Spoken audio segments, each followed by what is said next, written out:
jërë ngeen jëf général Moussa Fall mbaadu dañu koy bëgg a teg loxo l'observateur nañu mi ngi xeeñ yëral xët mu njëkk yéenekaay bi ñaari plainte yuy gàlle ci ndoddam moom général Moussa Fall ci la l'observateur sukkandiku ba tax mu koy ragal ak arrestation tuumay kidnapping harcèlement ak torture la ñu koy toppee Ibrahima Dramé dip officier bu gendarmerie newoon fii jamono commandant bu 2e escadron bu garde présidentielle moo ko teg tuuma yu garaaw yooye moom waa ji dellusiwaat na ci journal bi keroog ba ñu koy jàpp ca Casamance ak nañu ko jàppee ak ci condition yu tar yi ñu ko ëndee ci Ndakaaru ba nañu ko yóbboo ca kaso bu Cap Manuel ca foofee sax mu di ca kaso bu Cap Manuel yéenekaay bi mi ngi ñu xamal ne moom ak Bassirou Diomaye Faye mi doon tey président de la République ñoo bokkoon benn chambre ca kaso ba Lat Diop ma ca kaso ba Les Échos mi ngi ñuy wax ne ginnaaw recours bi mu yóbboon ca chambre d'accusation financière te ñu gàntal ko ay avocat saisir nañu Cour suprême ngir mu wax ak chambre d'accusation financière bi li avocat yi bëgg moo di seeni client di Lat Diop ñu génne ko ci kaso bi comptam yi ñu bloqué ñu débloqué leen pression bu rëy enquête yéenekaay mi ngi ñuy wax ne ci la patronat bi ci réew mi nekk li ko waral moo di subvention bu tollu ci téeméeri million bu état bi doon baax yi ñeenti organisation patronat état bi dakkal na ko téye na loxom sëriñ buub nii ci xët mu njëkk enquête ne kay président organisation patronat yi ci réew mi dañoo dem ba mel ne ay xalifa général mbay imam point actu nañu coow li des na ndax moom sëriñ buub porté na plainte contre Abdoulaye Sow njiital chambre de commerce bu Ndakaaru saisir na parquet bi ngir ñu wax ci Abdoulaye Sow li mu koy tuumal moom sëriñ buub yéen kay bi mi ngi ñu wax ne bokk na ci usurpation de fonction usurpation de titre bokk na ci diffamation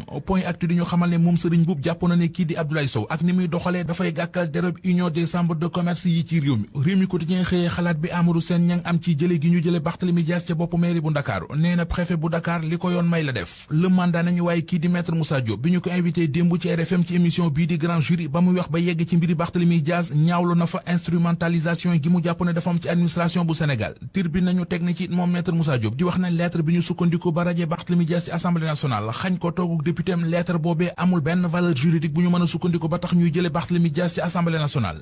nationale googee di péncum ndaw réew mi Le Quotidien fa la xëy yeewu mi ngi ñuy xamal ne député ya fa nekk ñeenti fan rek la ñu am di 96 heures ngir approuver budget bi ñaar fukki ministère ak juróom yi ci gouvernement bi war a doxe ak lu ci mënti xewit yéenekaay bi di Le Quotidien gis na ne coow naru ca am ak vote sans débat ca la ñu nar a jëm ngir adopter loi des finances bu 2025 gi ginnaaw élection législative anticipée yi woon ci réew mi est-ce que duñu ci teg ay élection locale anticipée lii Quotidien moo ko xëy di laaj ci xëtamu njëkk ba di ñu wax ne am na ñuy wax ne njiitu réew mi jot na cee laaj waa conseil constitutionnel ana lan lañu ci xalaat nee nañu ñoo ngi wax it ne sage ca conseil constitutionnel ànd nañu ci loolee lépp ñuy wax bu dee lu am la lii Quotidien nee nañu kon lu tax régime Pastef fi toog ci xibaar bi bañ koo siiwal ndax président Diomaye dafay xel yaar ci organiser élection locale anticipée am ndax dafa bëgg a bett opposition bi yooyu yëpp it laaj la yu journal bi xëy samp ci xët mu njëkk ci xët mu njëkku Tribune jafe-jafe yi am ci secteur bâtiment bi ci Sénégal journal bi bind na industrie bâtiment ci Sénégal mi ngi sukkuraat te li ko waral premier ministre Ousmane Sonko lañ ci joxaat bi baaraamub tuuma